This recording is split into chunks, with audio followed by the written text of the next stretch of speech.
Scandalous is the story of a young, beautiful, brilliant, but rather naive girl who goes up to Cambridge and falls in love and is horribly betrayed by the man she loves. And this sets off a train of events that takes her to New York and LA and to great wealth and success, but ultimately there's a bitterness there, and she needs to pursue her revenge against this dastardly man. The places I live have inspired my writing, definitely. When I wrote Scandalous, I was almost entirely based in Los Angeles while I was writing that book. Which is probably ironically why it comes across in many ways, at least to me, as quite an English novel, in that whenever I'm in Los Angeles I'm homesick and I'm thinking about my version of lovely England and beautiful hedgerows and a very sort of bucolic, Jilly Cooper-esque idyll, really.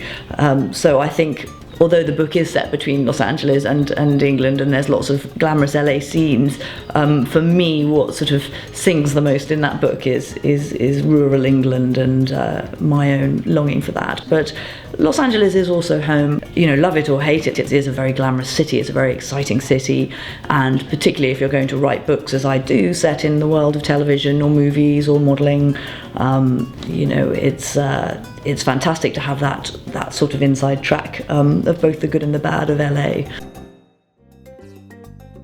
I think Sasha probably is my most autobiographical heroine. The book begins in a little village in Sussex, which is pretty much where I grew up, and she goes to Cambridge. When I went up to Cambridge, I had a small child.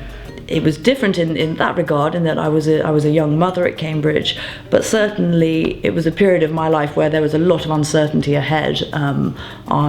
I think I was quite naive. At the same time, I had that confidence that you have when you're very young and nothing's gone wrong yet, that it was all going to somehow work out all right.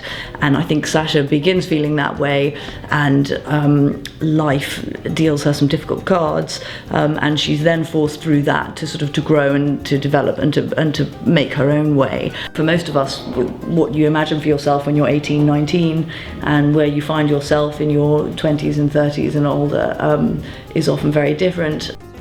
The most fun parts for me writing this book were a lot of the Cambridge scenes, because, you know, it's a long time since I've even been back to Cambridge, and it was a very happy period in my life. And in fact, my daughter, who was just a little baby when I was at Cambridge, is doing her A-levels now and was applying to St John's, my old college. So I sort of had Cambridge on the brain. So going back there to, you know, research the book and spending time in my old college again, that was a lot of fun. And Cambridge is something that I remember as being a very special time, and I associate with my youth and excitement. The next book I'm working on at the moment is also set partly in LA and partly in England, with a Transylvania side thrown in. It's a beautiful, incredibly romantic country.